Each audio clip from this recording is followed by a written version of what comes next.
everybody, welcome back to my channel. So today's video is going to be my nail polish story and how I got to, do what I do here on YouTube. So I'm going to give you the story of my journey, and I've already done like a makeup story, so I'll link it up here in the card as well as in the box below, so you can go check that video out if you're interested in my makeup journey as well.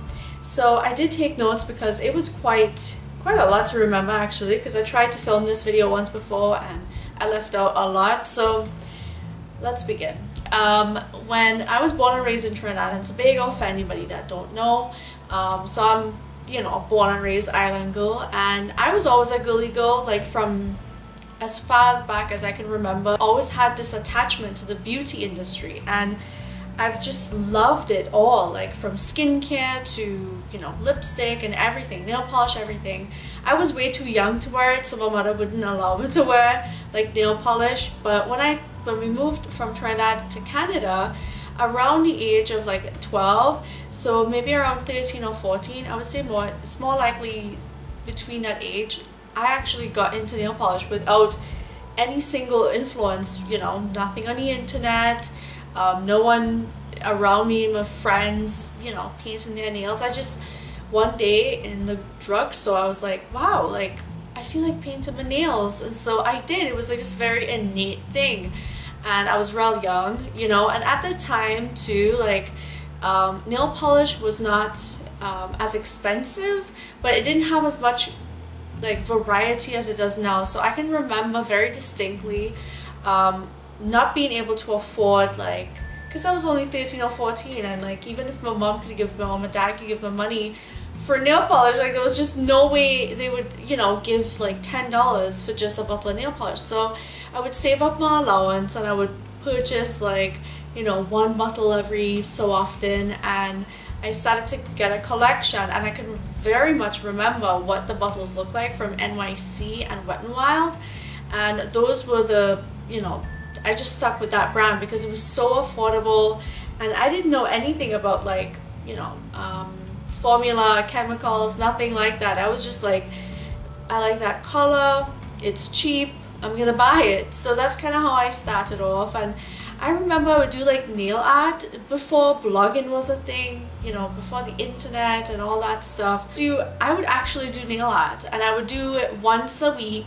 I would change up my nail polish once a week. I kind of got that reputation for people to expect it in my class. It was kind of funny, and I would just do it. I'd be creative, and I had like the primary set of colors, and then beyond that I didn't really care about the shimmers or the glitters or anything like that.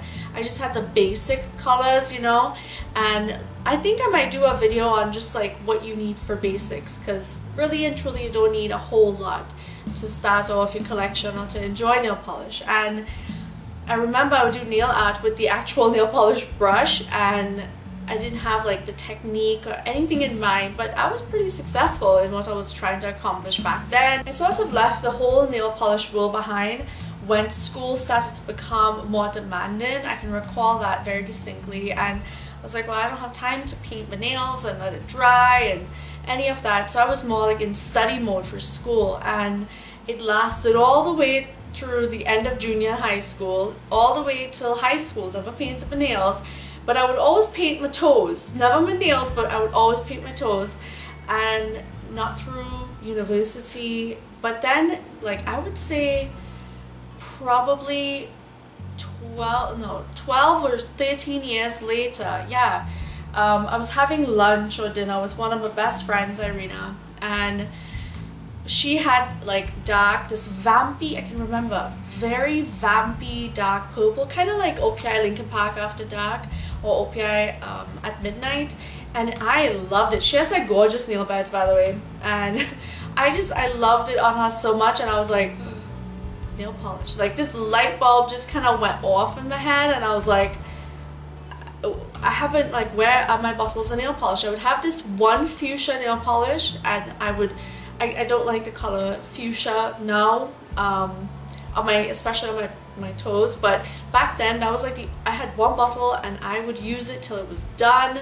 and then I would repurchase another one. I would only go through one nail polish bottle at a time, so I didn't have like a nail polish collection. I just had like one bottle for my pedicure, for my toes, that I would paint myself, and I would skip base coat and top coat. I would just paint it with that. Honestly, I was a mess.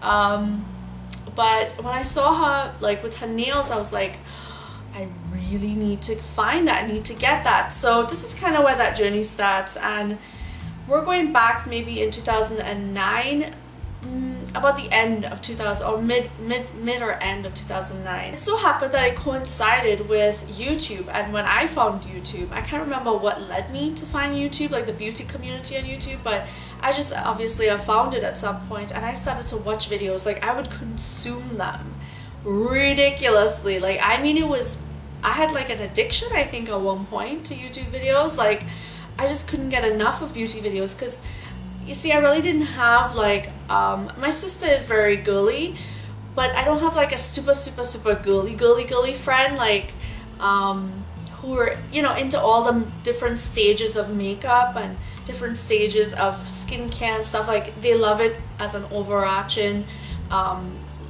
I guess topic, and they love makeup to wear it and everything, but like I mean the fine details. Like I go into fine detail when I research or look up makeup. So I didn't really have anybody. So when I discovered the beauty industry, well, the beauty YouTube community and beauty bloggers, like I consumed it like a fiend. Like I wanted to eat every bit of information up, and I found like blogs like Scrangy and the Polishaholic and Kelly Gonzo, and I bookmarked those, and I would read it all the time. I would be very religious when those girls posted that. I would read every little thing, and then I would determine like which polish I would get, because obviously too it was a recession around then. Like I'm not gonna buy like collections, you know.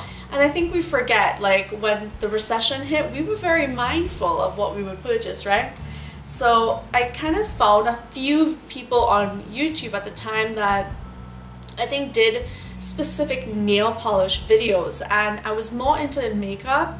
They would mention like maybe one or two nail polish brands, but most consistently everyone that I watched back then would mention OPI nail polish. So I went with like my money, and I stood in front of the OPI like actual physical stand in I remember, I think it was Trade Secrets here in Canada, and I stood there for 20 minutes because I couldn't believe that it cost that much money for nail polish, because I can remember paying like, you know, $1 or so, and now it was like $12 or $11 or something like that.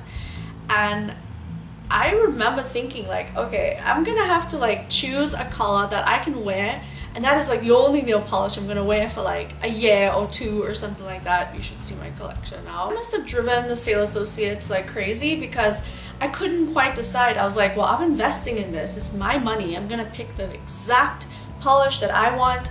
And I remembered thinking of like all the different various colors I would wear in my mind, and coral to me is like a neutral for my skin tone, so I love coral because it shows up, it gives a bit of color, but it is still like a subdued shade on my skin. So I remember picking up OPI Bright Lights Big Color, and it is still one of my favorite OPI nail polishes of all time. Like I have that video if you want to see it, I will link to it below.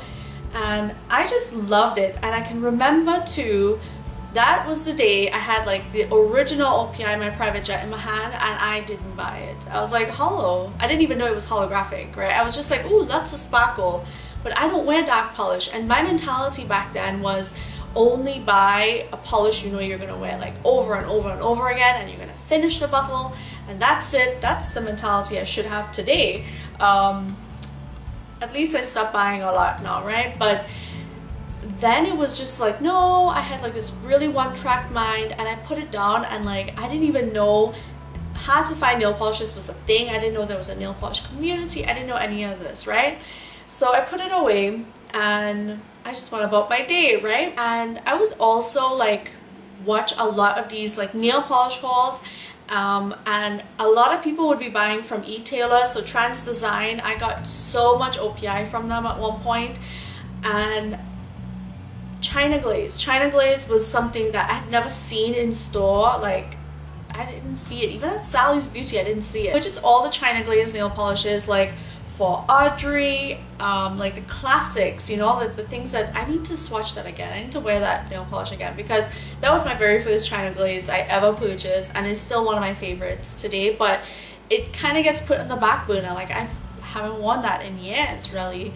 And I would buy all these China Glaze because at the time the Canadian dollar was like a little bit higher than the American at the time, so even if you were to purchase it for like, you know, $3 US or something, it was a decent price until you got like, you know, duties and taxes and shipping and everything to Canada. So I eventually stopped buying it from Transdesign, but I got so many great polishes at that time in that way. And I can always remember buying the Up and Away collection. That was the very first China Glaze collection, like every nail polish that I purchased, and it was all because of my friend Andrea, like Plasma Speedo, and I adore her so much. And that video, her like collection review of the Up and Away collection, still makes me laugh till this day. Sometimes, like if I want to feel like happy or I want to laugh or anything, I go and I watch that video because she is hilarious, and she has like that quirkiness and that funny humor that I love, that I am very drawn to people that have that hilarious, intelligent wit to them, and she's one of those people. So yeah, I can very much remember that video. I will link to it in the box below if you haven't seen it. It's like a blast from the past. I absolutely love that video. And my first Zoya and my first Essie, I can't forget either, because I purchased it all around this time and my collection was growing so much. Zoya you could only get online at this like online boutique, and at the time like their marketing was up, you know, to sort of be towards pregnant women, to get all the nasty chemicals out of nail polish. So it was geared towards like pregnant women, like healthy nails for pregnant women. And that's when the whole like 3 free thing started to come around, was in 2010. And then every nail brand, like by law, had to change their formulas, and you know, or they should change their all the formulas by now. But I remember distinctly going in and purchasing like seeing Essie, but I don't like sheer polishes. Like they are probably like, along with frost nail polishes, like my biggest pet peeve. And I would see the like, you know, the little metallic ball like in every one of them, and I'm like, no, nope, not gonna buy that, because it looks like it's gonna be absolutely sheer. And I picked up turquoise and Caicos, and I was like, okay, you know what, this is a color that I really like, and let me see, because I'm very like particular. I will buy one polish from a whole brand to kind of test it out to see what it's like. And I fell in love. And I know turquoise and Caicos, it's not a very rich and opaque nail polish. It is something like of a jelly, crelly kind of like formula, and you have to build it up in coats. It's opaque for me, fully on 3 coats, but with the Essie like top coat and base coat, it will last a full week with maybe tip wear, like, you know, like just getting tip wear, but that's about it. And I was like, wow, Essie really loves my nail anatomy, right? And then I kept purchasing more, and I remember purchasing the whole resort collection after I went in, and I bought like every color. So it's always a 4-piece, and I still have it today. That was in my project polish for 2016. I think a big part of like why I started to paint my nails is because of the time period, like my age as well. I was going through a lot of changes and decision making, and I had a lot of anxiety. I do suffer from anxiety. I don't talk about that on this channel or anywhere. Maybe one day I'll do a video about it, but psychologically there is some evidence behind like physically stopping, taking the time to paint your nails. It will calm your mind down, and I think I just gravitated towards it because that made sense to me. Like, you know, it was my time to just like be very calm, and you know, it's something I could have controlled, and you know, things around me, maybe it was like up and down and haywire, but at least I could control this. And that's kind of why I got into nail polish. Being someone who consumed that many YouTube videos, I would do like mock videos, and I would, you know, kind of talk to myself on camera, and I've never thought in the entire world that I would ever think of putting that out into the internet or the world for people to see. I was very timid and very worried all the time. Like, did I hurt someone's feelings? Or, you know, is someone gonna put a bad comment for me? And I just spent so much time worried about that stuff. And one day I created the channel to sort of leave comments on people's videos, and then one day I just uploaded a video for myself, and I never expected anybody to find it or anything. But you know, I was able to, when I saw like 2 people watch my video, I was like shocked. I was like, well, who is this other person? You know, who are these other people? Because I didn't realize like this is a huge community of people out there, and people are interested in what is good, what is not as good, and stuff like that. And the more positive feedback I got, the more I kept going. I'm very surprised that it's grown into what what it is for me today. I didn't think I would love it this much, you know, and I had all these aspirations of like being a beauty blogger and everything like that, and I didn't really know how it would come together. But one of the greatest things I will always say from this whole journey is all of you that I have been able to engage with, to when you leave a comment, when you like a picture, or when you like a video, or you subscribe. All of it means so much to me. This space I always wanted to grow to be positive, and I didn't know, and I still don't know where it's gonna go. But I'm really happy that I started. I'm really happy that I'm here. I'm happy that you guys enjoy my videos, or you enjoy my craziness, or my curly hair, or something that, you know, we're able to share. And it's just made it that much more sweeter, because if I think if I was by myself and I didn't engage and didn't get to know the community or know the people in it, it wouldn't be as much fun. You know, it wouldn't be as much fun. I'm just so grateful that all of you take time out of your day to, you know, interact with me and to trust me. I think that's the most important thing that I have gained through this, is your trust. And I will always be honest. Like, even if people don't like me, I'll always be honest about something, because I rather you save the money, I rather companies improve their products than, you know, just to be a puppet. That's never gonna be me. So thank you so much for watching. I hope you enjoyed. I know it was a very babbly video, and it didn't come together as how I wanted it in my mind, but yeah, this is my nail polish journey, and we'll see if I paint my nails in 10 years from now. I have no idea what I'm gonna do with this YouTube channel.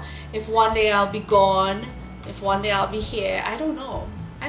But I'm here for now, and I'm having so much fun getting to know all of you, and it means a lot to me.